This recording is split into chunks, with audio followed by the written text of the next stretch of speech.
সারাদিন ধরে মারছে, সারাদিন ধরে মারছে, তারপরে লা ইলাহা ইল্লাল্লাহ জবান থেকে সরাবার পারে নাই। সারা রাত বুকের উপর পাথর চাপা দিয়ে রাখছে, তারপরও জবানকে আল্লাহ ছাড়া অন্য কোনো দিকে ফিরাবার পারে নাই। সকালবেলা আবু জেহেল দেখে বুকের পাথর নিঃশ্বাসের সঙ্গে উঠতেছে আর ডাবতেছে। ওতবা সাইবা বলে, এত ওজনের পাথর দিলাম বেলালের বুকে, এরপরেও তো বেলাল ইল্লাল্লাহ লা ইলাহা ইল্লাল্লাহ বাদ দেয় নাই। আবু জেহেল বলতেছে, তাহলে আর জিব্বা টেনে বের করে জিব্বার মধ্যে পেরেক মারা লাগবে। ও হাফিজুল লিসান, একটু মনোযোগ দিয়ে শুনবেন। মুখের জিব্বা টেনে বের করে ওই জিব্বার মধ্যে যখন পেরেক মারে, সেই সময় বাউল কাটা খেজুর কাটার চাইতো মোটা বেলালের জিব্বা টেনে বের করে একে একে জিব্বার মধ্যে কাটা ঢুকাই দিচ্ছে। এরপর বেলালের জবান ইল্লাল্লাহ আল্লাহ জিকির করতেছে। মুসলমানের দরজা আবু বকর বেলালকে 1000 আশরাফি দিয়ে কিনে যখন নবীর কাছে নিয়ে যায়, আল্লাহ নবী তাকায় দেখে বেলালের জিব্বা মুখ থেকে অনেক বড় বের হয়ে গেছে। নবী টেনে টেনে কাটাগুলো বের করে বেলালের জিব্বার আগায় একটা চুমা খায়, সঙ্গে সঙ্গে জিব্বাটা পূর্বের মতো হইয়া বেলালের মুখের মধ্যে যখন ঢুকে যায়, আল্লাহ নবী বলে, বেলাল রে, তোমার জন্য আল্লাহ কোরআনের আয়াত নাজিল করেছে। আল্লাহ বলেছেন, ইন্নাল্লাযীনা ক্বালু রাব্বুনাল্লাহু সুম্মা ইসতাকামু তাতানাজ্জালু আলাইহিমুল মালায়েকা আল্লা তাখাফু ওয়া লা তাহজানু ওয়া আবশিরু বিল জান্নাহ। বেলাল রে, দুনিয়া থেকে বিদায় নেওয়ার সাথে সাথে আল্লাহ তোমার জন্য 8টা জান্নাতের দরজা খুলে দিবে। বেলালের চোখ দিয়ে দর দর করে পানি পড়ে। রাসূল বলে, বেলাল সুবহানাল্লাহ কও। বেলাল কয়, হুজুর, মরে গেলে আল্লাহ জান্নাত দিবে। এত কষ্ট করে জবানকে হেফাজত করলাম, ওই কাফেরদের কথা না শুনে আল্লাহর জিকির করলাম, এর বিনিময়ে কি আল্লাহ দুনিয়াতে আমারে কিছুই দিবে না? রাসূল বলে, বেলাল তুমি কি চাও? বেলাল বলে, গোপনে আল্লাহ জিকির করার পরে এত কষ্ট যারা আমাকে দিল, সে আল্লাহু আকবার জোরে জোরে আমি বলবার চাই। রাসূল বেলালের কপালে চুম্বন দিয়ে বলে, বেলাল রে, মক্কায় আল্লাহ জোরে বলার পরিবেশ নাই। যেদিন জোরে বলার পরিবেশ হবে, সেই দিন সবার আগে তুমি আল্লাহু আকবার জোরে মুয়াজ্জিন হয়ে আজান দিবে। আজকে আমরা সেই জবানকে সাইজ করার জন্যে একবার তাকবীর দেওয়া লাগবে। পারবেন ভাই? গলা খাকারি দেন।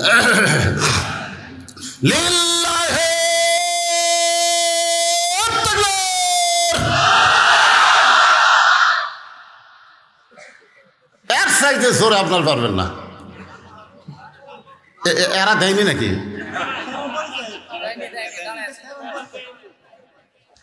সব মিডিয়া, আজকে মিডিয়ার হেডলাইন কি হবে? ভুয়া ভুয়া। এবার সবাই দেবেন একসাথে, লিল্লাহি তাকবীর, আল কোরআনের আলো। কোন জায়গা করলেন বোঝা গেল না। ঘরে ঘরেও না, সংসদেও না, অ্যাঙ্গেলে মার দেওয়া লাগবে। আপনারা বলবেন সব জায়গায় জালো, আল কোরআনের আলো, কোরআন হাদিস যেখানে, দুনিয়ার মুসলমান লিল্লাহি তাকবীর। 3 নম্বর হলো মুতঈমুল জায়ান, যারা ক্ষুধার্তকে অন্ন দান করবে। ক্ষুধার্তকে অন্ন দান করা বোঝেন? আমাদের বাংলাদেশে কতগুলো লোক আছে প্রত্যেক বছর হজে যায়, যায় কি যায় না? এ কথা কোন যায় কি যায় না? সেদিন দেখলাম এক বক্তা ওয়াজের মঞ্চে বলল, আমি 51 বার হজ করছি। কতবার? আপনারা বলেন তো, ওই বক্তার বাড়ির আশেপাশে কি কোন গরিব নাই? হজ জীবনে কয়বার করা লাগবে? তাহলে 51 বার যে করছে,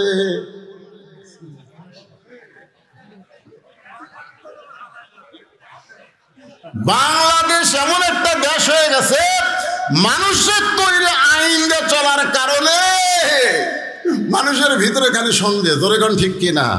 আল্লাহর কোরআন দিয়ে যদি বাংলাদেশ চলতো, সোনার টোপলাও যদি মসজিদের দরজায় থাকতো, একটা মুসলমান হারানোর চিন্তা করতো না। কারণ চুরি করলে হাত কাটা। জোরে কোন কথা ঠিক কিনা? কি চিন্তা, গামছা দেন না হারায়। এই যে গামছা টেকা উঠতেছে, গামছাগুলো সব টেজে দিয়ে আসবা। আজকে দেখা যাবে মেয়ে মানুষ বেশি দিল না পুরুষ মানুষ বেশি দিল। যার দিলে আছে আমার আল্লাহর ভয়, যার মনে আছে আল্লাহর ভয়, আল্লাহ আল্লাহ সব সময় আহার নিদ্রা ভালো লাগে না, এই দুনিয়া ভালো লাগে না, ভালো লাগে শুধু আল্লাহ জোরে লা ইলাহা। 10,000 দেখিয়ে দিল, সেটা আপনি করলেন না? 10,000 একটা দিন। লা ইলাহা ইল্লাল্লাহু মুহাম্মাদুর রাসূলুল্লাহ সাল্লাল্লাহু আলাইহি সাল্লাম। মোহাম্মদ শহীদুল আলম জিয়া, পিতার নাম হলো কলিমউদ্দিন, বিষ্ণুপুর। উনি 10,000 টাকা দান করেছে। জোরে বলেন মারহাবা, আরো জোরে বলেন মারহাবা।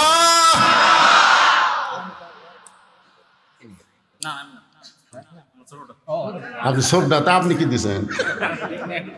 হ্যাঁ, কখন দিবেন? আর আদায় করবো না তো, টানা আওয়াজ হবে আবার আদায়। আদায় জামসা হয়ে গেছে, এই গামছা আসা পর্যন্তই শেষ। মানুষের একটা বিরক্ত আছে না নাই? ওয়াজ শুনবার এসে খালি আদায়, খালি আদায়। কোন আপনারটা কোন তো দিই, কোন আপনার জেরে দিছে? আপনার নাম? আব্দুল মান্নান সাহেব 10,000 টাকা ধরে বলেন মারহাবা। নগদে 5, বাকি 5, 10,000 টাকা দান করেছে আমার ভাই। আল্লাহ তার দানকে কবুল করুক, জোরে কোন আমিন। আপনি তো দিছেন বাবা, আপনি দিবেন না? কোন একটা কোন? আজকে এই মাদ্রাসার সভাপতি আপনি, তাই না? উনি 1,000 নগদ, 4,000 টাকা বাকি, মোট 5,000 টাকা দান করেছে। আল্লাহ তার দানকে কবুল করুক, জোরে কোন আমিন। হে স্যার, আপনি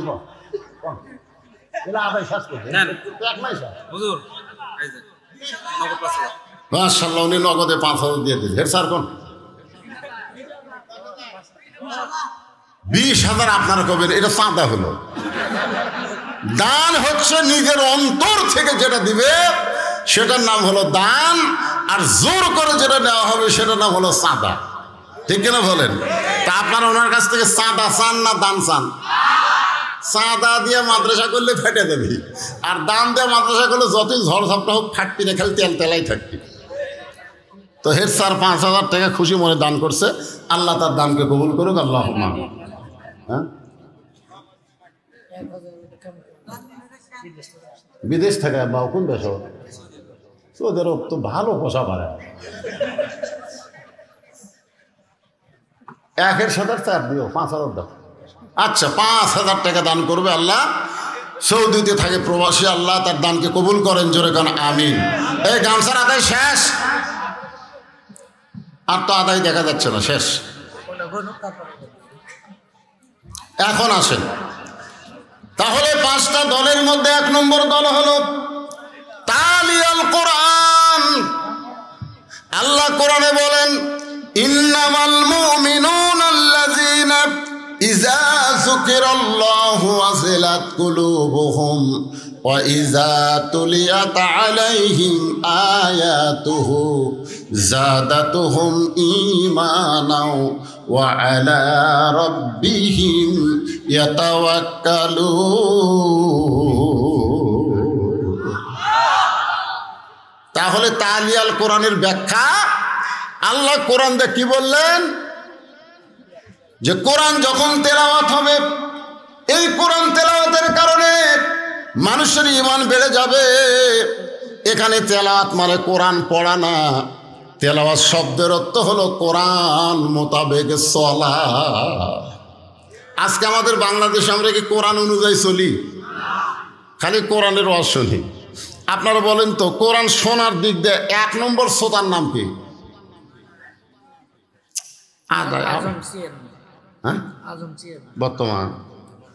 বর্তমান চেয়ারম্যান সাহেব আজম সাহেব 3,000 টাকা দান করছে আল্লাহ, আর 3,000 বাকি, মোট 6,000।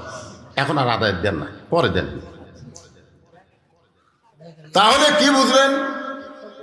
এই একটু খেয়াল করে শোনা লাগবে, তো রাত বেশি হয়ে গেছে। তো এখন কোরআন শোনার দিক দিয়ে 1 নম্বরকে, আপনারা তো আমার সামনে বসে আওয়াজ শুনতেছেন, আর 1 নম্বর শ্রোতা নবী গভীর রাত্রে কোরআন তেলাওয়াত করেছে, ও ঘরের পিছনে দাঁড়িয়ে দাঁড়িয়ে সারা রাত কোরআন শুনছে। জোরে বলেন তার নাম কি? আয় আয় রে, মানে শোনার দিক দিয়ে 1 নম্বর। কোরআনের পক্ষে আবার তারিফ করতেছে আবু জেহেল। সকালবেলায় মিটিংয়ের মধ্যে বলতেছে এত সুন্দর কোরআনের বাণী, রাতটা কোন দিক দিয়ে গেল আমি বুঝবারই পারিনি। সুবহানাল্লাহ হবেন না? এত সুন্দর কোরআনের বাণী, রাতটা কোন দিক দিয়ে গেল আমি বুঝবারই পারিনি।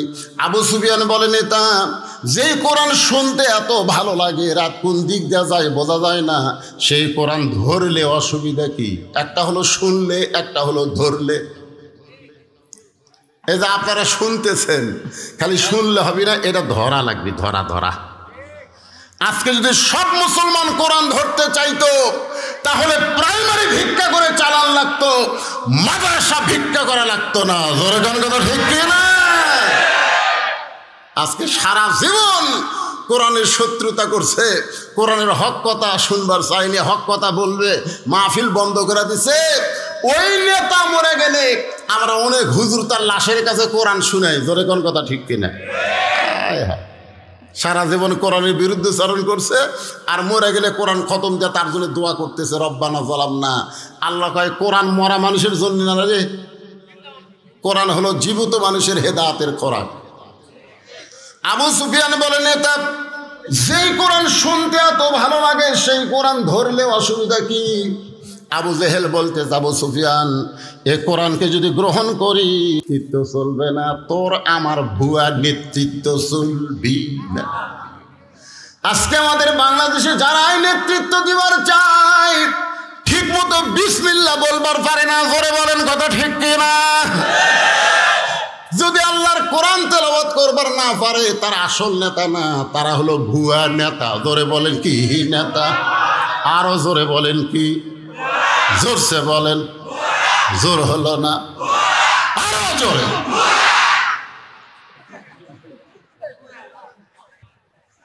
কি বুঝতেছেন? কোরআন খালি শুনলে হবে না ভাই রে, এই কোরআনকে গ্রহণ করা লাগবে। কোরআনকে যদি বান্দা গ্রহণ করে, সেই মানুষটা কেমন হবে? যেই মানুষটা 1 নম্বর সন্ত্রাসী ছিল, যেই মানুষটা নাঙ্গা তরবারি নিয়ে নবীকে হত্যা করার জন্য রওনা দিয়েছিল, সেই মানুষটা কোরআনের পরশ পাইয়া এক সময় আল্লাহ তাআলা অর্ধ পৃথিবীর খলিফা বানায়া দিল। দেখেন কোরআনের পরশ পাইলে তার চরিত্র কেমন হয়। বাংলাদেশের মতন 96টা দেশের খলিফা মসজিদের মেম্বারে দাঁড়ায় খুতবা দিচ্ছেন। খুতবা মানে আমাকে নেতারা ভাষণ দিল না, আরবিতে খুতবা, বাংলায় কি? ভাষণ দেওয়া। ওমর ফারুক যখন ভাষণ দিচ্ছেন, এমন সময় মাঝখান থেকে একজন দাঁড়িয়ে বলতেছে, আমিরুল মুমিনিন, আপনার ভাষণ আমরা শুনবো না। প্রধান বক্তা এসে গেছে, আর ভাষণ চলে না, সেটা না। আমিরুল মুমিনিন, আপনার ভাষণ আর শুনবো না। ওমর ফারুক বললেন, আমার অপরাধ কি? সাহাবী বললেন, আপনার অপরাধ হলো আমাদেরকে খাটো পাঞ্জাবি দিয়ে আপনি লম্বা জুব্বা পরে খুতবা দিচ্ছেন, আমাদেরকে বাইতুল মাল থেকে খাটো পাঞ্জাবি দিয়ে আর আপনি লম্বা জুব্বা পরে খুতবা দিচ্ছেন।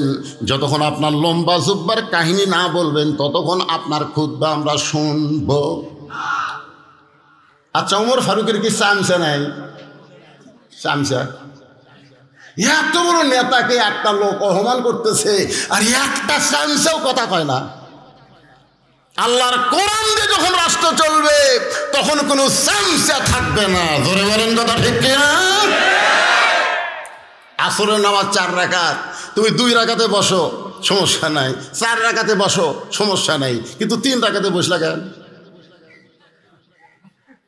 তুমি যত বড় ইমাম হও, তোমার যতই ভক্ত থাক দুনিয়ায়, একটা ভ্যানওয়ালা পর্যন্ত তোমাকে লোকমা দিয়া খাড়া করে দিবে। ধরে কোন কথা ঠিক কিনা?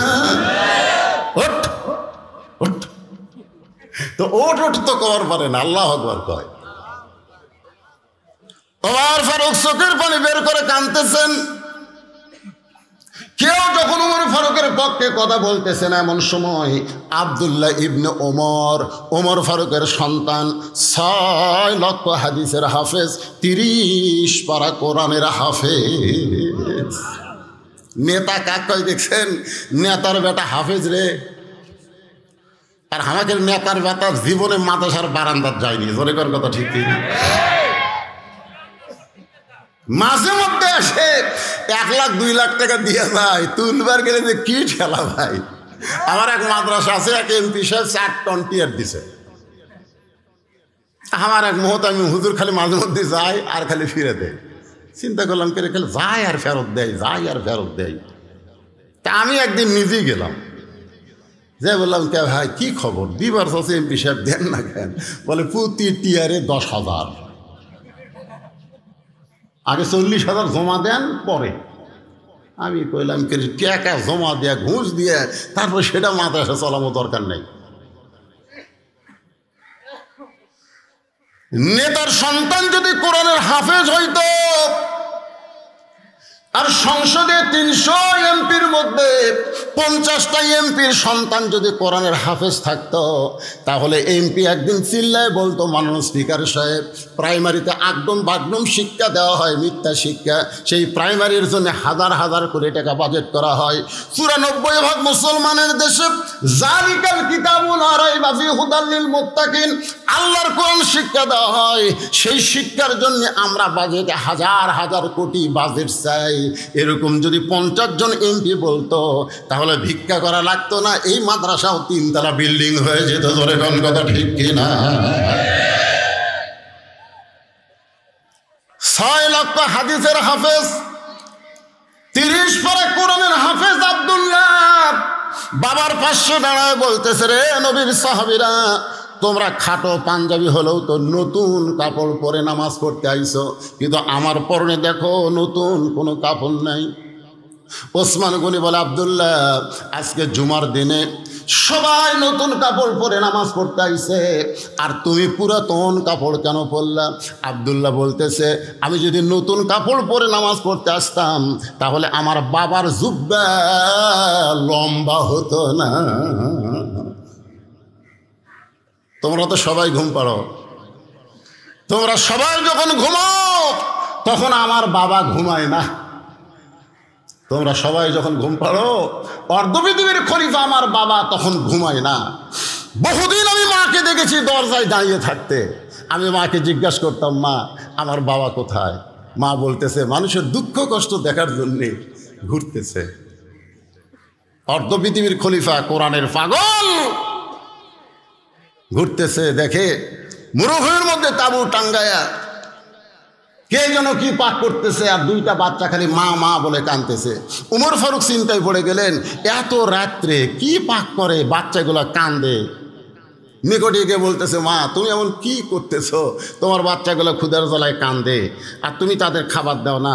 উটের গোস্ত হলে বড় দূর 1 ঘন্টা লাগবে, দুম্বার গোস্ত হলে 8 ঘন্টায় সিদ্ধ হবে, গভীর রাত হলে এখনো সিদ্ধ হয় না।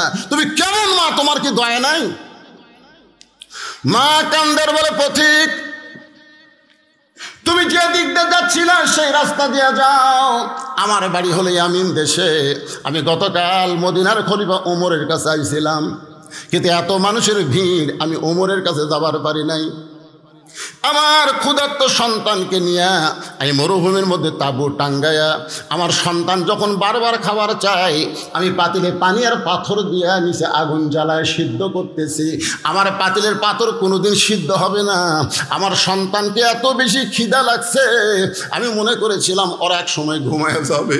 আমার মনে হয় আমার সন্তান 2টা রাত কাটাবার পারবে না। সঙ্গে সঙ্গে হযরত ওমর এক দৌড় বাইতুল মালের দরজায় গিয়ে বলে, আসলাম। তাড়াতাড়ি এক বস্তা খাবার আমার মাথায় উঠায় দে। আসলাম বলে আমির আল মুমিনিন, আমি হলাম চাকর, কি কোথায় নিয়ে যাওয়া লাগবে আমার হুকুম দেন। ওমর ফারুক বলে আসলাম রে, একজনের পাপের বোঝা আর একজন মাথায় নেয় না, যে আমার মাথায় উঠে দে। ওমর ফারুক বিশাল একটা খাবার বস্তা মাথায় নিয়ে যখন খুব জোরে জোরে দৌড়াই, পিছন থেকে আসলাম কান্দের বলে এত জোরে দৌড় মারলে পড়ে গিয়ে আপনার কষ্ট হবে। ওমর ফারুক বলেন নির্দিষ্ট সময়ে যদি যাবার না পারি ওমরকে জাহান্নামের আগুনে পড়তে হবে। এক দৌড়ে গিয়ে তাবুর পিছনে দাঁড়ায় বলে মা রুটি আর হালুয়া তৈরি করো। বস্তার খাবার নেমা রুটি হালুয়া তৈরি করে যখন ওমর ফারুকের হাতে দেয়, ওমর ফারুক দুইটা সন্তানকে দুই উড়ুর উপরে নিয়ে রুটি হালুয়া যখন মুখের মধ্যে দেয়, দুইটা সন্তান মুখের দিকে ফেল ফেল করে তাকায় কান্দে, কে গো তুমি? বাবার দরদ নিয়ে আমাদের সামনে গভীর রাত্রে হাজির হয়েছো। মেয়েটা চিল্লায় বলে পথিক, উমর যদি মদিনার খলিফা না হইয়া তুমি যদি মদিনার খলিফা হইতো তাহলে মদিনা আল্লাহর জান্নাত হয়ে যেত। আব্দুল্লাহ বলতেছে রে নবীর সাহাবীরা, তোমরা সবাই যখন ঘুম পাড়ো আমার বাবা তখন ঘুমায় না, গভীর রাত্রে আমার দরজায় গিয়ে ডাকতেছে আব্দুল্লাহ আব্দুল্লাহ বলে ডাকতেছে। আমি আব্দুল্লাহ দরজা খুলে তাকায় দেখি আমার বাবার হাতে নতুন একটা কাপড়। আমি খুশি হয়ে বললাম বাবা বাইতুল মাল থেকে একটা কাপড় আমারে দেওয়া হয়েছে, আবার গভীর রাত্রে আর একটা গোপনে আমারে দিবে রাইছেন। আসলে আমি খলিফার ছেলে তো, আমার একটা পেশাল একটা আমি পাইছি, আর একটা গভীর রাত্রে দিবে রাইছেন। এখনকার সামান্য নেতারা হলে তাদের সন্তানকে কিভাবে চলায়, চেয়ারম্যানের বেটা R15 চলায়, জোরে কোন কথা ঠিক কিনা? আগে ভ্যান গাড়ি চড়ে বেড়াতো, এখন R15 চলায়। তাহলে অর্ধ পৃথিবীর খলিফা আপনি। বাইতুল মাল থেকে একটা কাপড় আমি পাইছি, আর একটা গভীর রাত্রে আমার দিবে রাইছেন। সঙ্গে সঙ্গে হযরত ওমর আল্লাহর কোরআন থেকে তেলাওয়াত করতেছে, ইন্নাল্লাহা ইয়ামুরুকুম আন তুআদ্দুল আমানাতি ইলা আহলিহা ওয়া ইযা হাকামতুম বাইনান নাস আন তাহকুমু বিল আদল। আল্লাহু আকবার, আল্লাহু আকবার। 6 বছর ধরে আম বাগানে চাষ করছে, 6 বছর। এবার জ্যৈষ্ঠী মাসে দেখবার গাছে আম পাকছে কিনা, যা দেখে গাছের ডালে ছোট্ট একটা বাচ্চা পাক আম পাড়তেছে আর ব্যাগের মধ্যে তুলতেছে। বাগানের মালিক বলে আমি খাইনি, আমার পরিবারের কেউ খাইনি, আর তুই আমার গাছে ছোট আম পাড়তেছিস, তোর বাপক যা বিচার দেবো রে, এই তোর বাপক যা বিচার দেবো। ছেলে খালি মুচকে মুচকে হাসে। বাগানের মালিক বলে হাসিস কেন? বলে হাসার কারণ হলো আমার বাবা কোথায় যা বিচার দেবেন, আমার বাবা।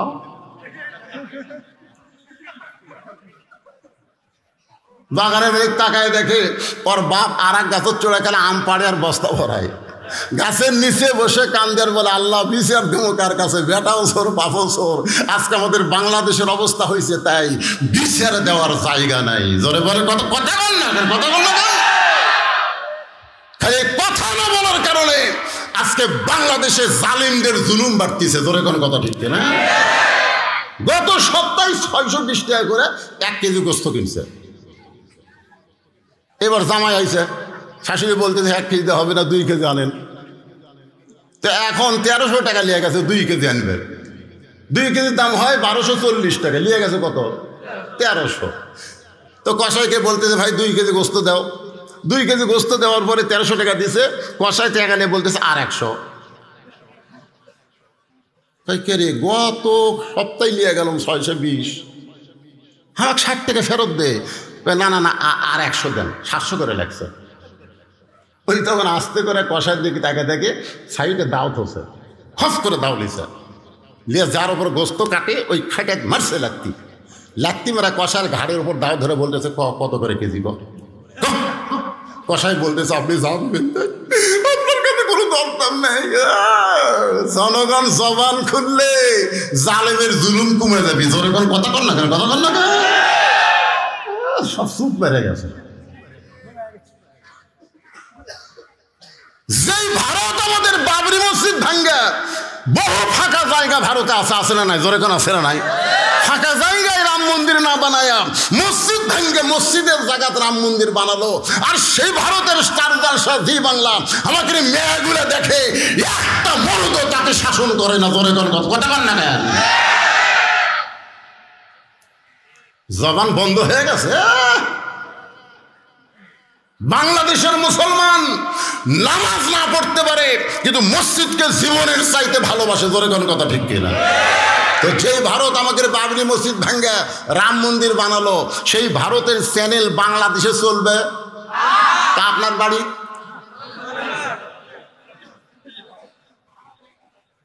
এসার নামাজ পড়ে বাড়িতে গেছে, যা দেখে বউ যে ঘরত বসে আছে ঘর থেকে লো লো লো লো লো লো হরি হরি হরি হরি কিরে লো লো লো হরি হরি কি দেখে বউ জি বাংলা দেখতেছে। মারা লাগবে না খালি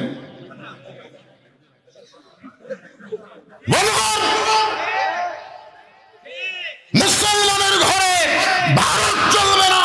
মুসলমান ভারতকে বয়কট ঘোষণা করলে ধরে কথা ঠিক না। আমাদের কলিজে আগুন ধরে দিছে মসজিদের জন্য, শুধু মসজিদের জন্য 32,000 ফিলিস্তিনি শহীদ হয়ে গেছে। ধরে কোন কথা ঠিক কিনা? শুধু মসজিদের জন্য ছোট ছোট বাচ্চারা পর্যন্ত জীবন দিচ্ছে। বাইতুল মুকাদ্দাস আমাদের দখলে দিবি না, এই জীবন আমরা রাখবো না। আর সারা ভারতের আমাদের বাবরি মসজিদ ভাঙ্গা রাম মন্দির বানালো, আর আমাদের বউগুলা ওদের চ্যানেল দেখতেছে। এই মেয়েরা ও শুনে কি হবে রে? আবার প্রজেক্টরের মাধ্যমে আমার দেখাচ্ছে।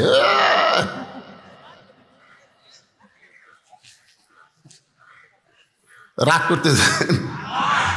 হ্যাঁ, 1 নম্বর হলো কোরআনের দল। ধরে বলেন কিসের দল? আমি সেই কোরআনের দলকে নিয়ে আপনাদের সামনে ওয়াজ করতেছি। তারপরে 2 নম্বর হলো ওয়াহাফিজুল লিসান, 3 নম্বর হলো মুতাইমুল জাইয়ান, 4 নম্বর হলো মুফসিল উরিয়ান, আর 5 নম্বর হলো ওমান সাল্লি আলা হাবিবির রহমান। এই 5টা দলের পর ওয়াজ করতে যদি 1টা বাজে আপনাদের আপত্তি আছে না? আপনাকে এলাকার কাজ কাম লাগিতে বুঝছেন না? আমি কিন্তু এখানে এশার নামাজের অনেক আগে আছি। আপনারা জানেন আমি কখন আছি জানেন? এশার নামাজেরও 8 ঘন্টা আগে আছি। কিন্তু আমাকে তুলে দিবি 10টায়। আমাকে বলতে 10টার মধ্যে তুলে দেবো। আমি চিন্তা করলাম যে টাটকায় 2 ঘন্টা ওয়াজ করে 12টায় মোনাজাত করবো। টাটকা ওয়াজ না। নেতা নতুন মাদ্রাসার নেতারা আসুক, কিন্তু প্রত্যেক নেতা 5,000 করে টাকা দেওয়া লাগবে দিশা। আমি আমার জীবনে 39 বছরের ওয়াজের বয়সে কোরআনের মঞ্চে মহিলা মানুষ ভাষণ দেয় আজকে প্রথম শুনছি ভাই। আমার 39 বছরে তুমি গলার কাছে গলার দড়ি দেওয়া লাগবি রে। জোরে কর কথা ঠিক না? কে রে ওর স্বামী কি মরছে কে রে? তো বইয়ের পক্ষে স্বামী দোয়া চাবি রে।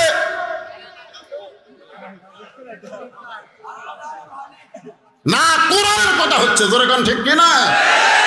আল্লাহ কোরআনে বলেছে করনা ফি বুয়ুতিকুন্না ওয়ালা তাবাররুজনা তাবাররুজাল জাহিলিয়াতিল উলা।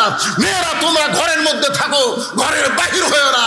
যদি ঘরের বাহির হও হিজাব নিয়ে পর্দা নিয়ে বের হতে হবে। নারীদের কণ্ঠ পর পুরুষের জন্য পর্দা। জোরে কোন কথা ঠিক কিনা?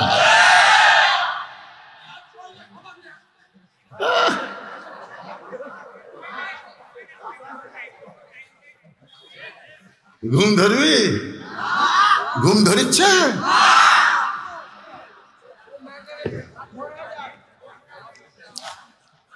আল্লাহর বান্দার একটু মনোযোগ দিয়ে শুনবেন। আব্দুল্লাহ বলতেছে আমি যখন বললাম বাবা বাইতুল মাল থেকে একটা পাঞ্জাবি আমারে দেওয়া হয়েছে, গোপনে আর একটা পাঞ্জাবি আমারে দিবার আইছেন। আসলে আমি খলিফার সন্তান, আমার ভাগ্য ভালো। সঙ্গে সঙ্গে ওমর ফারুক কোরআন থেকে একটা আয়াত তেলাওয়াত করলেন। আয়াতের বাংলা অর্থ মনে হয় আপনারা বোঝেন নাই। বুঝছেন? যখন বুঝেছেন কি বললেন? ইন্নাল্লাহা ইয়ামুরুকুম আন তুআদ্দুল আমানাতি ইলা আহলিহা ওয়া ইযা হাকামতুম বাইনান নাস আন তাহকুমু বিল আদল। আব্দুল্লাহ রে, যেদিন থেকে মদিনার খলিফা হইছি সেদিন থেকে গোটা রাষ্ট্র আল্লাহ আমাকে আমানত স্বরূপ দিয়েছে। আমানত। জোরে কোন কি? এই পাঞ্জাবিটা আমার ভাগে পড়ছে বাজান, এই ছোট পাঞ্জাবি গায়ে দিয়া আগামীকাল খুতবা কেমনে দিব, তোর কাপড়টা একটু আমারে দান করে দে, তোরটা আর আমারটা মিলা আমি একটু লম্বা জুব্বা বানাবার চাই। আব্দুল্লাহ বাড়ি নবীর সাহাবীরা রে, আমার নতুন কাপড়ের টুকরা আমার বাবাকে দান করার পর বাবা সারা রাত তার কাপড় আমার কাপড় একত্র করে লম্বা জুব্বা বানায় খুতবা দেয়। এখন বলো খুতবা শোনা যায় কি না যায়? সমস্ত সাহাবীরা কান্দে। আল্লাহর কোরআন দিয়ে যখন রাষ্ট্র চলবে, এমন ভালো নেতা মুসলমান দেখতে পাবে। তাহলে আল্লাহর কোরআনের দরকার আছে না নাই? আল্লাহ কোরআনে বলতেছেন, একটু মনোযোগ দিয়ে শুনবেন, জালিকাল কিতাবু লা রাইবা ফি হুদাল লিল মুত্তাকিন। এই কোরআনের মধ্যে কোনো সন্দেহ, ধোঁকা, গোজামিল, হুদাল্লিল মুত্তাকিন। দেখেন, হুদাল্লিল কাফিরিন নাই, হুদাল্লিল মুত্তাকিন। কেবলমাত্র যারা মুত্তাকি হবে তাদেরকে আল্লাহর কোরআন হেদায়েত দেবে। এই মুত্তাকির এক নম্বর বৈশিষ্ট্য হলো আল্লাযীনা ইউমিনুনা বিল গায়ব, অদৃশ্যের প্রতি বিশ্বাস স্থাপন করা। কেউ না দেখলেও কে দেখতেছে? আরো জোরে। এখনই আসর নামাজ পড়ছে, এখনই নামাজ পড়া জমির ধান দেখবার গেছে, ধান দেখবার যায় দেখে ওলমল করতেছে, নিচে ওর জমির পানি নাই, চারিদিকে তাকাচ্ছে, কেউ নাই, কেউ নাই। আস্তে করে বসে, বুঝলেন, ওই দুই হাত দিয়ে আল কাটছে, কাটা ওই পানি দিয়ে হাত বসে, দুই আবার খাড়া হয়ে চারিদিকে তাকাচ্ছে। কেউ দেখেনি, আলহামদুলিল্লাহ, কেউ দেখেনি। আপনারা বলেন তো, কেউ দেখছে? কে? আজকে যদি এই বিশ্বাস আমাদের অন্তরে থাকলো, কেউ না দেখলো আল্লাহ দেখতেছে, একলাই 10টা সিল মারবে পারতো?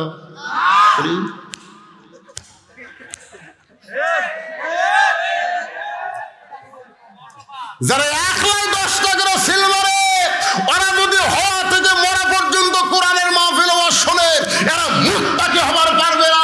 মুত্তাকির এক নম্বর বৈশিষ্ট্য হলো কেউ না দেখলো আল্লাহ দেখতেছে। জোরে বলেন, কথা ঠিক কিনা?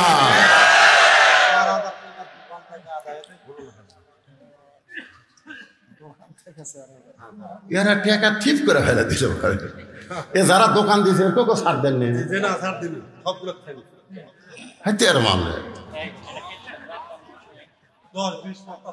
10-20-50 টাকা করে যারা দোকান দিছে ওর কোকে ছাড় দেয়নি। এরপর থেকে আপনারা একটা নিয়ম করবেন, কোরআনের মাহফিলের পাশে যদি দোকান বসে, প্রত্যেক দোকানকে 500 টাকা করে নেবেন। এই সালারা কিন্তু মাহফিলের কিছু সোতার টান দিছে। জোরে কোন কথা ঠিক কিনা? ছাড় দেওয়া যাবে না। আজকে 4000 টাকা দোকানদাররা দান করছে, আল্লাহ তাদের দানকে কবুল করুক। জোরে কোন আমিন। জোরে বলে আল্লাহ। এই স্লিপ এখন দিয়ে না আদায় করতেছি তাই।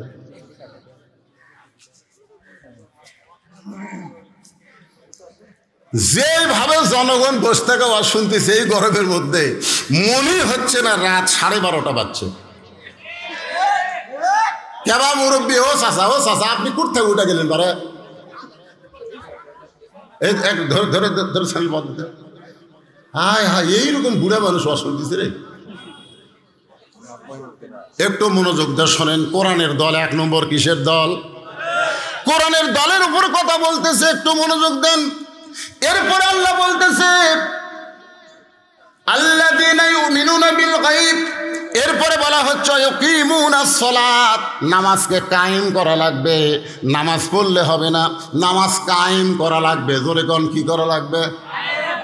আমার এলাকার এক মুয়াজ্জিন, বুঝলেন, ফজরের আজান যখনই দেয়, চারিদিক থেকে 4-5টা কুত্তে আসে ওই মসজিদের জানলার কাছে।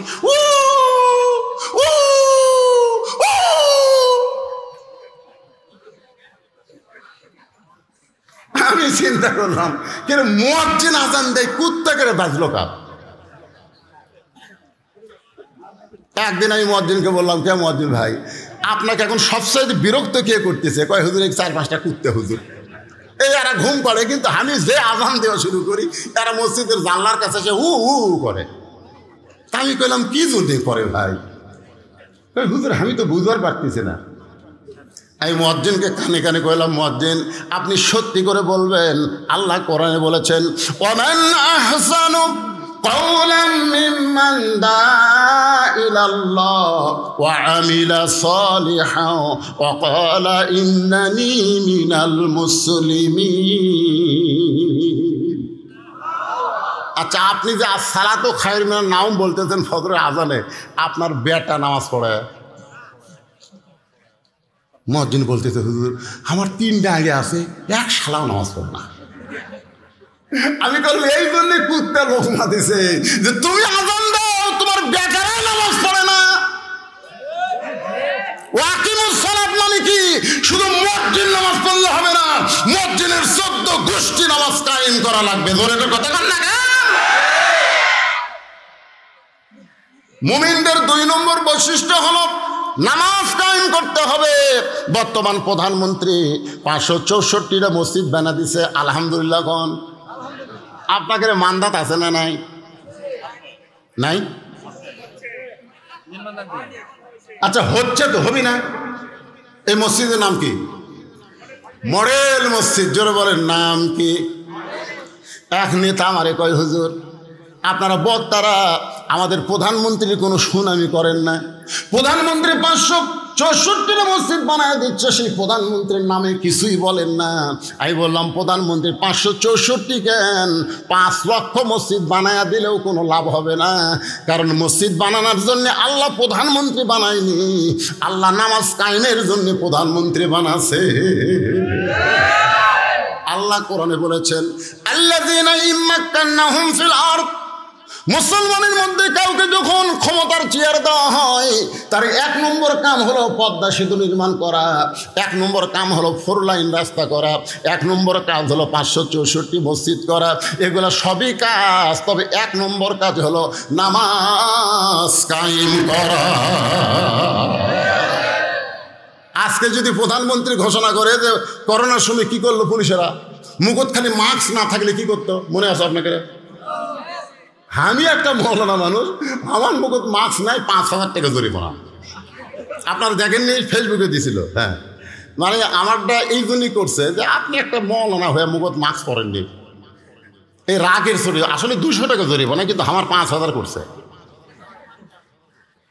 আপনারা বলেন প্রধানমন্ত্রী যদি ঘোষণা করে, শুধু মডেল মসজিদ নয়, মডেল মসজিদে মুয়াজ্জিন যখন আজান দেবে, ওই আজান দেওয়ার সাথে সাথে মুসলমান দাবি করে মসজিদের মধ্যে ঢোকে না, ওদের পাছার কাপড় খুলে 5টা করে বাড়ি।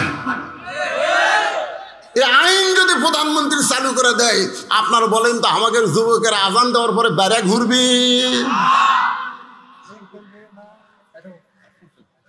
আমাদের যুবকেরা যদি 5 ওয়াক্ত নামাজ পড়তো, তাহলে আপনার বলেন তো যুবকদের চরিত্র কেমন হতো?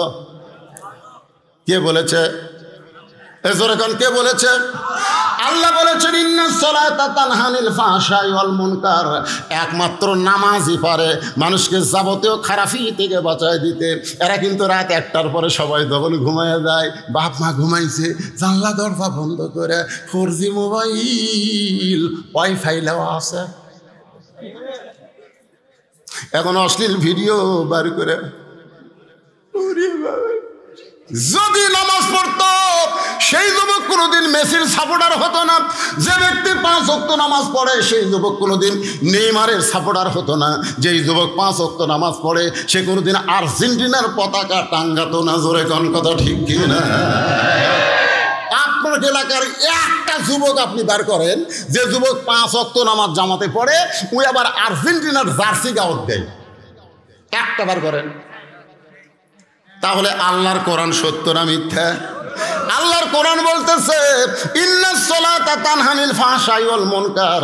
একমাত্র নামাজই পারে মানুষকে যাবতীয় খারাপি থেকে বাঁচায় দিতে। কোরআনের দল সম্পর্কে অনেক সময় বললাম, এবার 2 নম্বর দল হলো ওয়া হাফিজুল লিসান, জবানকে সংযত করা।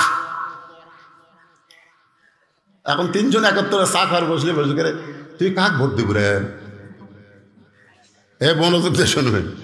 তা আপনাকে মার্কা বাড়াছে নাকি? মার্কা বাড়াছে? এখনো বাড়ায়নি। তো যাই হোক, উই কবি না ভাই, আমি অক দিবার চাচ্ছি না, উই কবি হামতে।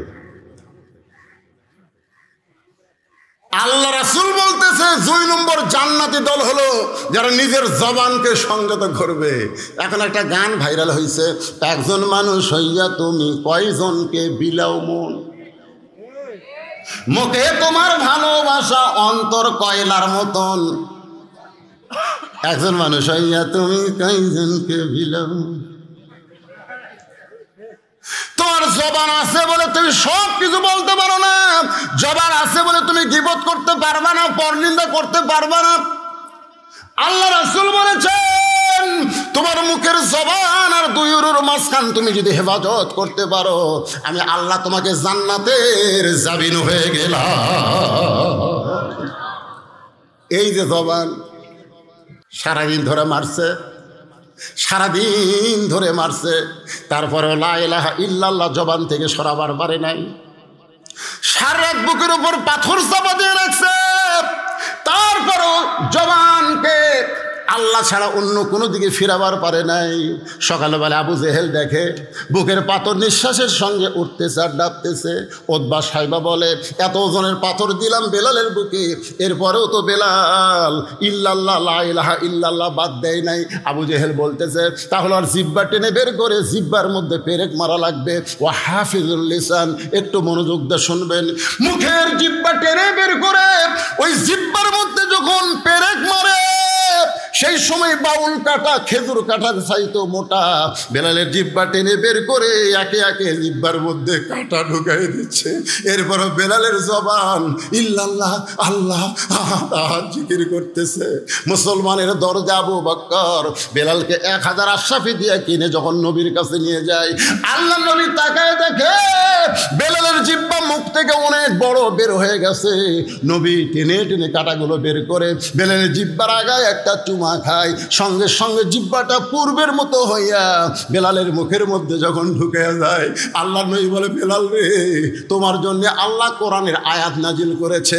আল্লাহ বলেছেন ইন্নাল্লাযীনা ক্বালু রাব্বুনাল্লাহু সুম্মা ইসতাকামু তাতানাজ্জালু আলাইহিমুল মালায়েকা আল্লা তাখাফু ওয়া লা তাহজানু ওয়া আবশিরু বিল জান্নাহ।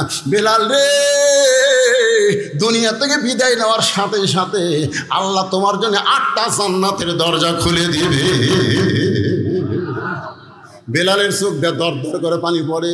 রাসূল বলে বেলাল সুবহানাল্লাহ কও। বেলাল কয় হুজুর মরে গেলে আল্লাহ জান্নাত দিবে, এত কষ্ট করে জবানকে হেফাজত করলাম, ওই কাফেরদের কথা না শুনে আল্লাহর জিকির করলাম, এর বিনিময়ে কি আল্লাহ দুনিয়াতে আমারে কিছুই দিবে না? রাসূল বলে বেলাল তুমি কি চাও? বেলাল বলে গোপনে আল্লাহ জিকির করার পরে এত কষ্ট যারা আমাকে দিল, সে আল্লাহু আকবার জোরে জোরে আমি বলবার চাই। রাসূল বেলালের কপালে চুম্বন দিয়ে বলে বেলাল রে, মক্কায় আল্লাহ জোরে বলার পরিবেশ নাই, যেদিন জোরে বলার পরিবেশ হবে সেই দিন সবার আগে তুমি আল্লাহু আকবার জোরে মুয়াজ্জিন হয়ে আযান দিবে। আজকে আমরা সেই জবানকে সাইজ করার জন্যে একবার তাকবীর দেওয়া লাগবে। পারবেন ভাই? গলা খাকারি দেন। লিল্লাহি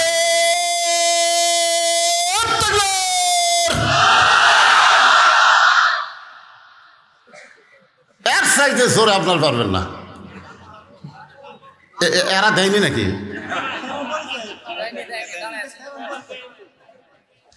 সব মিডিয়া, আজকে মিডিয়ার হেডলাইন কি হবে? ভুয়া ভুয়া। এবার সবাই দেবেন একসাথে লিল্লাহি তাকবীর, আল কোরআনের আলো। কোন জায়গাত করলেন বোঝা গেল না। ঘরে ঘরেও না, সংসদেও না, অ্যাঙ্গেলে মার দেওয়া লাগবে। আপনারা বলবেন সব জায়গায় যা আলো, আল কোরআনের আলো, কোরআন হাদিস যেখানে, দুনিয়ার মুসলমান লিল্লাহি তাকবীর। 3 নম্বর হলো মুতঈমুল জায়ান, যারা ক্ষুধার্তকে অন্ন দান করবে। ক্ষুধার্তকে অন্ন দান করা বোঝেন? আমাদের বাংলাদেশে কতগুলো লোক আছে প্রত্যেক বছর হজে যায়, যায় কি যায় না? এ কথা কোন যায় কি যায় না? সেদিন দেখলাম এক বক্তা ওয়াজের মঞ্চে বলল, আমি 51 বার হজ করছি। কতবার? আপনারা বলেন তো, ওই বক্তার বাড়ির আশেপাশে কি কোন গরিব নাই? হজ জীবনে কয়বার করা লাগবে? তাহলে 51 বার যে করছে,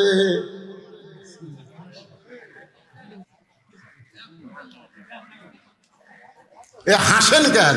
মুতিমুল জাইয়ান একটু মনোযোগ দিয়ে শোনেন। তোমার জীবনে একবার হজ করলে হজের ফরজ আদায় হবে, তুমি 51 বার করলে তার মানে? তোমার বাড়ির আশেপাশে কোনো গরিব নাই, তোমার বাড়ির আশেপাশে কোনো বিধবা নাই, তোমার বাড়ির আশেপাশে কোনো এতিম নাই। রবি ইবনে সুলাইমান হজ করতে যাবেন, ওরা 10 জন। জোরে কোন কয়জন? রবি ইবনে সুলাইমান দূরের এক আত্মীয়র বাড়ির থেকে দোয়া নিয়ে আসার সময় গভীর রাত্রে তাকায় দেখে রাস্তার পাশে কে যেন কি করতেছে।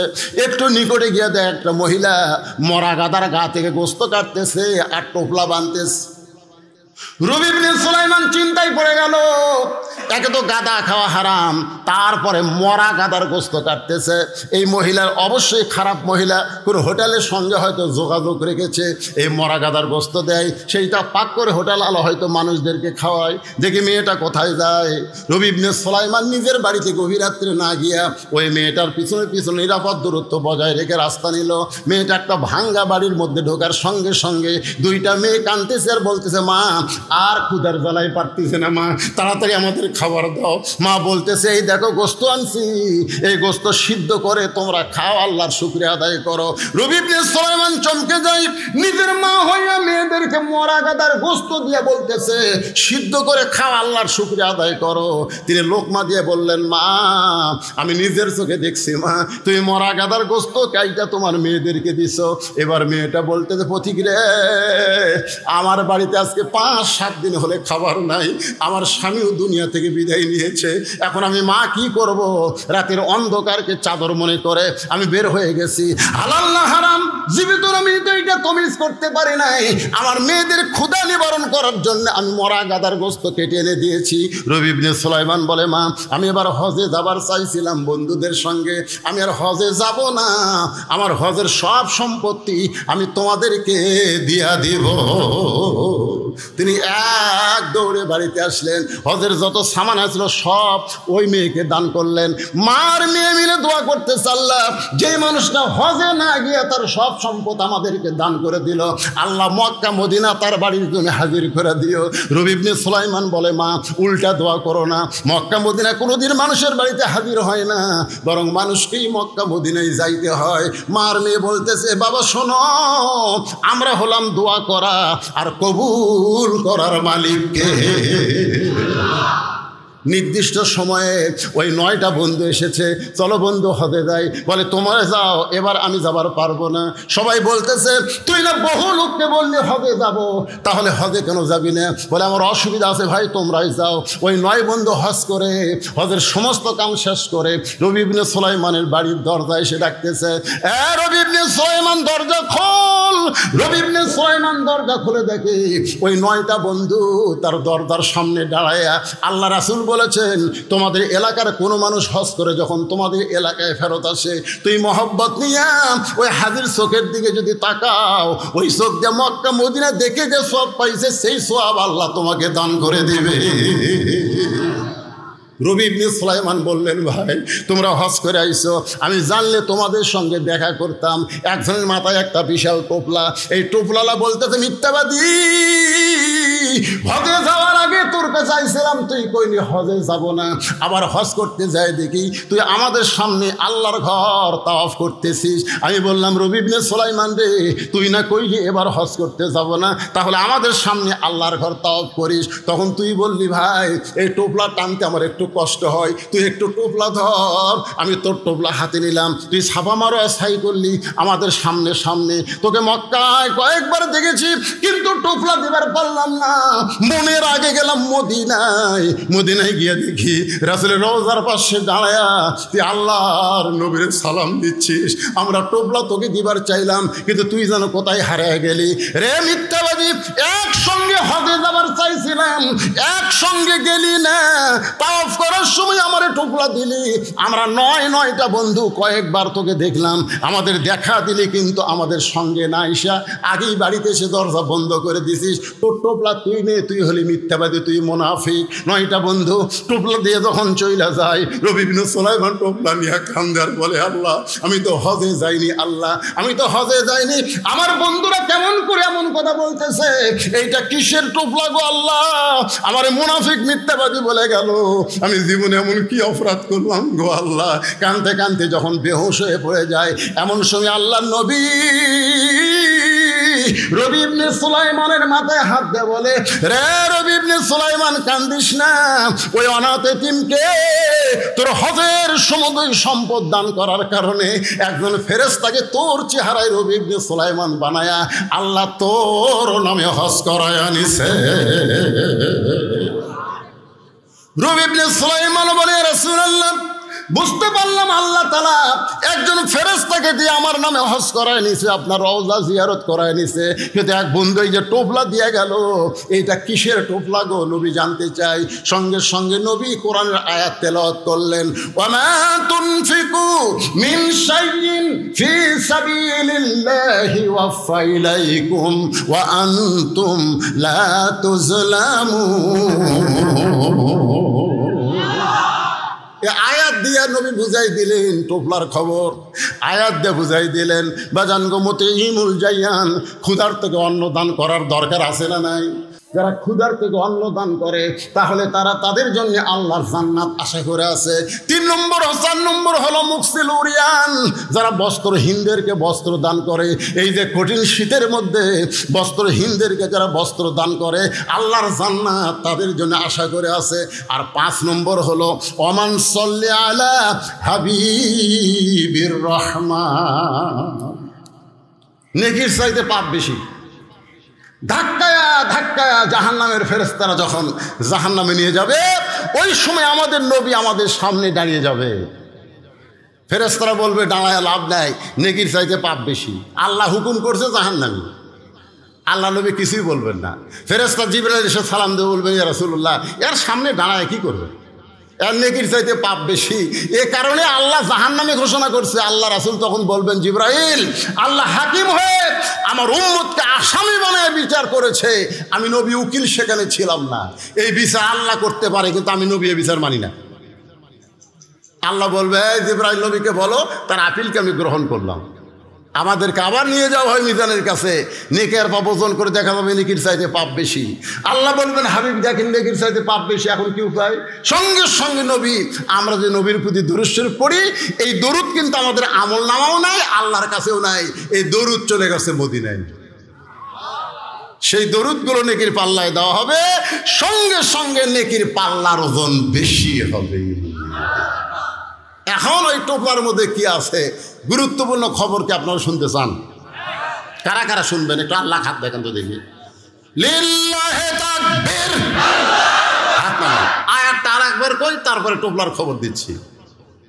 ওমা তুনফিকু মিন শাইইন ফি সাবিলিল্লাহি ওয়াফা ইলাইকুম ওয়া আনতুম লা তুজলামুন। কেরে ওদিকে কথা বলে কেরে, ও যে একটা পুষ্কা সওয়াল দেখছেন, এত রাত চেতন আছে বারে এরা তাকে যায়নি স্যার, এরা সিজার করা খেয়ে গেছে। আমার গ্রাম সম্পর্কে ভাবির ছেলে খালি কান্দে, হুজুর আমি আয়াতুল কুরসি দোয়া দূর যা আছে ভাই পুরা ফুঁক দিলাম, বাড়ির জায়গায় হুজুর আরও কান্দে। আমি সূরা ফাতিহা 21 বার পড়ে পানি ফুঁক দিয়ে বললাম এটা 3 বার খাওয়ান তো, খাওয়ানোর পরে কয় হুজুর আরও কান্দে। শেষ পর্যন্ত ওই মেয়েটা আমাকে কইল, হুজুর এখন আর দোয়া দরুদের দাম নাই হুজুর। আমি মনে খুবই কষ্ট, 2, 3, 5 পরে বললাম তোমার ছেলেকে এখনো ওই রকমের কান্দে, না হুজুর আর কান্দেই না।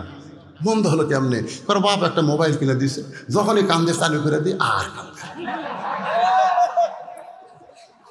আমি তখন বললাম, তুমি সত্যি করে কও তো, তোমার সন্তান কি নর্মালে হসে না পেট কাটা হসে? তখন না হুজুর, নর্মালে হয়নি, পেট কাটা। তো পেট কাটা সন্তান তো এরকম হবে, কারণ জন্মের আগে ওরকম বার করছে। ভাই রে শোনেন, নর্মালে প্রত্যেকটা মায়ের বাচ্চা হবে। আজ থেকে 20 বছর আগে সিজার আসলো। এই আপনারা কথা কন না কেন? যার বয়স 22 বছর ওই সিজার। আমার দাদি কষে তো টাইনে বার করতে তোর মাথা লম্বা হয়ে গেছিল রে, পরে মাথা থাবে থাবে আমরা গোল করছি। শোনেন, নর্মালে সব বাচ্চাই হবে, সব বাচ্চাই নর্মালে হবে, কিন্তু কতগুলো মায়ের ধৈর্য কম, কান্দে। তোর স্বামী নিয়ে যায় ডাক্তারের কাছে, ডাক্তার পরীক্ষা করে দেখে যে নর্মালি হবে 2 দিন পর, কিন্তু ডাক্তারের টাকার দরকার। ডাক্তার বলতেছে পানি শুকা গেছে, একটু বেঁকা হয়ে আছে। তখন কয় তাহলে সিজারই করেন। সিজার করে দেখে আর ঘুমই ভাঙেনি, কারণ 2 দিন পরে যাই হবি আর ঘুম ভাঙিছে। তখন পেটের মধ্যে বার করে এইরকম একটা ঘুরেন দেয়, বুঝলেন? এইরকম যেই ঘুরেন দেয়, ঘুরেন ছোট মাথার ঝাঁকি খায়, ওই যে ঝাঁকি খাওয়া খাসে ভাই, এখন মোবাইল ছাড়ার ভাত খায় না। জোরে কোন কথা, ঠিক না? এখন রাত বাজতেছে তো 5 মিনিট কমে 1টা, তাও ওই পুষকে ঘুরতেছে। তুই ওই কি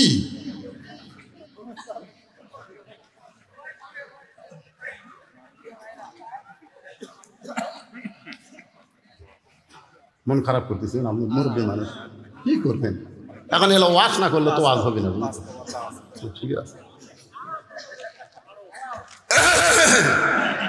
আপনারা সবাই শুনবেন টুপলার মধ্যে কি আছে।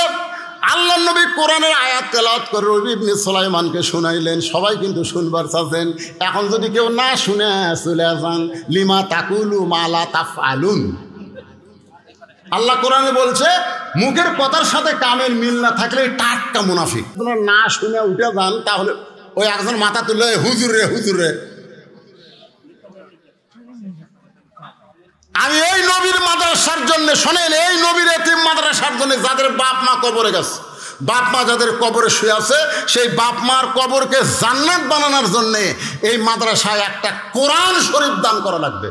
একটা কোরআন শরীফ মাত্র 500 টাকা। এরকম 100 জন আল্লাহর বান্দা আজকের এই মাহফিলে চাই। বাপমার কবরকে জান্নাত বানানোর জন্য কোন আল্লাহর পাগল আছেন? সর্বোত্তম নবীর মাদ্রাসায় একটা কোরআন শরীফ বাবদ 500 টাকা দেবেন।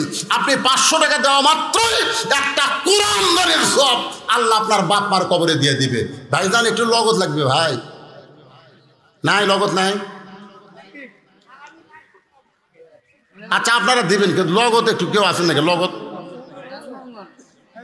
এই দেখেন দেখেন, লগত শুরু হয়ে গেছে। এই মাশাআল্লাহ, দেখেন 100টা হতে কতক্ষণ লাগে, কিভাবে চলে যাচ্ছে রে। আল্লাহ তোমার একটি মায়ের জন্য দোয়া চাই, আর একজন আল্লাহর বান্দা, কিছুই না, একটা কোরআন সবচাইতে বড় দান নবীর মাদ্রাসায় একটা কোরআন। টাকা ঠিক হয়ে যাবে ইনশাল্লাহ। আর একটা কোরআন শরীফ বাবা 500 টাকা দান করছে। আল্লাহ দান কবুল করেন। টেস্ট এমনভাবে করছে যে হাতত পাওয়া।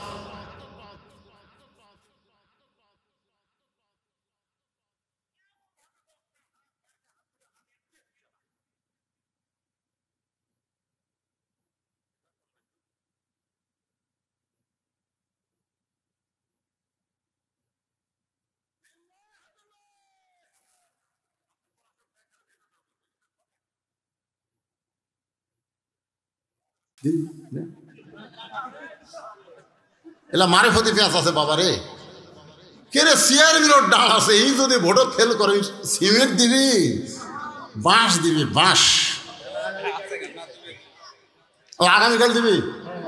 আগামীকাল মাশাআল্লাহ, ইলেকশনের আগে তাহলে ভাইকে আমি বলবো 8 বস্তা না দিয়ে আর 2 বস্তা দিয়ে 10 বস্তা দিয়ে আমরা দোয়া করে দে, আল্লাহ থেকে জয়ের মালা গলায় পরায় দে। জোরে দেন আমিন।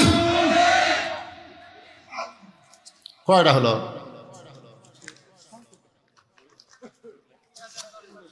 চোখের চশমা ছাড়া দে, কি পেঁচের লেখা রে বা। নাম হলো মুজাফফর নাজ, কি রে, জোতবাজার বণিক সমিতির পক্ষ থেকে 2000 টাকা নগদ করছে দান। আল্লাহ বণিক সমিতির ব্যবসার মধ্যে আল্লাহ আপনি বরকত দিয়ে দেন। জোরে আপনার যে কোরআন শরীফ দিলেন 19টা হয়ে গেছে মাশাআল্লাহ, লিল্লাহি তাকবীর। 19 নম্বর পাওয়া গেছে, 19টা কোরআন শরীফ পাওয়া গেছে। 20 নম্বরে এ ভাই মাঝখানে ওঠেন না ভাই, ওঠেন না। 20 নম্বরে কে আছে? মা বোনেরা দান করবে কোরআন শরীফ, কিন্তু আনবে কে? মেয়েরা তো দিবার চায়। মোহাম্মদ কফিল উদ্দিন, মোহাম্মদ কফিল উদ্দিন বাগাতি, কফিল উদ্দিন বাগাতি সাহেব। কোনটা সেটা? কফিল উদ্দিন বাগাতি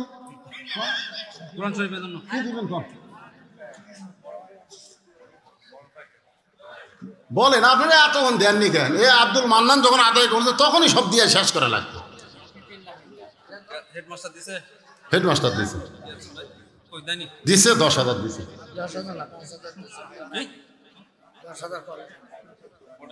এ কোন না কেন? লোকজন সব চলে গেলে আপনি দানের কথা শুনবি যে?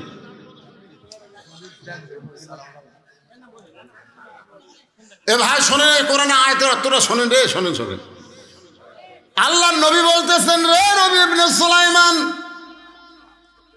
তুমি যে গরিব অসহায়কে দান করেছো, হজের সমুদয় অর্থ তুমি যে দান করেছো, এই টোপলার মধ্যে আল্লাহ 10 গুণ তোমাকে বাড়ায় ফেরত দিছে। ওমা তুনফিকু মিন শাইইন ফি সাবিলিল্লাহি ওয়াফা ইলাইকুম। আপনার যে আজকে দান করতেছেন, এদের টাকা দিচ্ছেন, আপনারা মনে করতেছেন আল্লাহ আপনার কাছ থেকে কারে নিচ্ছে? আল্লাহ আর 10 গুণ আগামীকাল আপনাকে দিবে। বিশাল একটা অ্যাক্সিডেন্ট ছিল আপনার আগামীকাল, সে অ্যাক্সিডেন্ট থেকে আল্লাহ আপনাকে হেফাজত করবে। আপনার ছেলে হয়তো বিপদে পড়তো, মেয়ে বিপদে পড়তো, সমস্ত বিপদ আপদ আপনার জমিতে ধান আছে, আসমানের বেলা জমিনের বেলা থেকে আল্লাহ আবাদগুলো হেফাজত করবে। আল্লাহ বলেছেন আমাকে দাও, আমি রহমত স্বরূপ 10 গুণ তোমাকে দুনিয়াতে দিব, আর আখেরাতে আল্লাহ আপনাদেরকে জান্নাত দিয়ে দিবে। আল্লাহ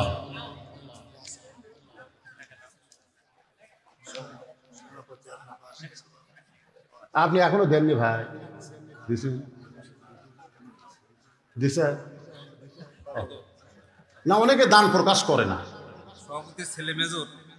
সভাপতি সাহেবের ছেলে মেজর, ছেলে মেজর হলে বাবু কি করে আল্লাহ জানে।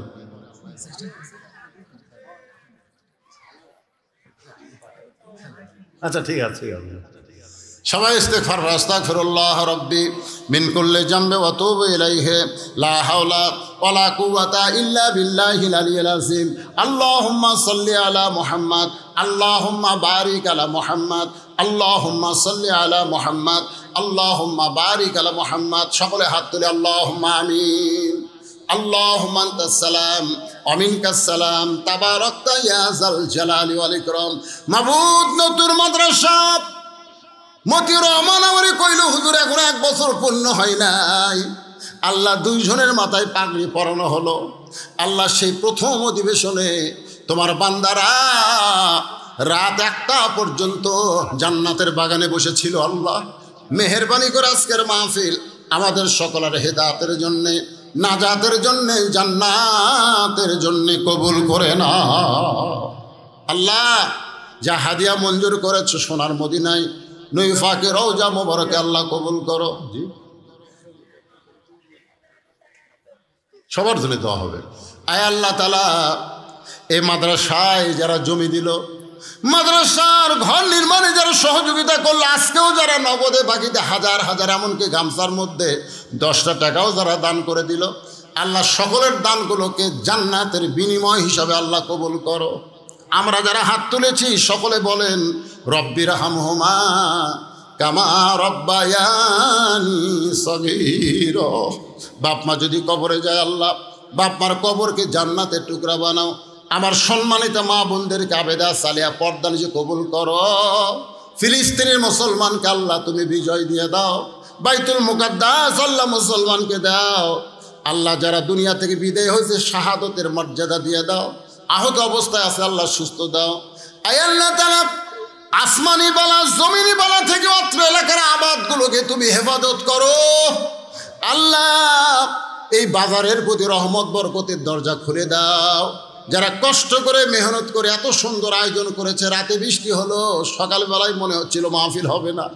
আল্লাহ সেই মাহফিলটা রাত 1টা পর্যন্ত হলো। আল্লাহ মাহফিলে যারা কষ্ট করে এত সুন্দর আয়োজন করলো তাদের সকলকেই জান্নাতি কবুল করো। আল্লাহ আজকের মাদ্রাসার সম্মানিত সভাপতি মুরব্বী মানুষ, আল্লাহ তাকে তুমি কবুল করো, হায়দায়ে তাইবা দান করো। মাহফিলের সভাপতি, মাহফিলের বিশেষ অতিথি, মাহফিলের প্রধান অতিথি এমপি সাহেব সহ আল্লাহ সকলকে তুমি কবুল করো। অনেক উপজেলার চেয়ারম্যান, ভাইস চেয়ারম্যান দোয়া চেয়েছে, আল্লাহ আমরা সকলের জন্য দোয়া করে আল্লাহ সকলকে তুমি কবুল করো। আল্লাহ খাস করে মিডিয়ার ভাইদেরকে আল্লাহ তুমি কবুল করো। আল্লাহ যাদের মিডিয়ার মাধ্যমে মানুষ কোরআন হাদিসের আলোচনা শুনতে পায়, আল্লাহ তাদের সর্বাধিক বিপদ আপদ মুসিবত থেকে এদেরকে হেফাজত করো। আল্লাহ সুবহান রাব্বিকা রাব্বিল ইজ্জাতি আম্মা ইয়াসিফুন ওয়া সালামুন আলাল মুরসালিন।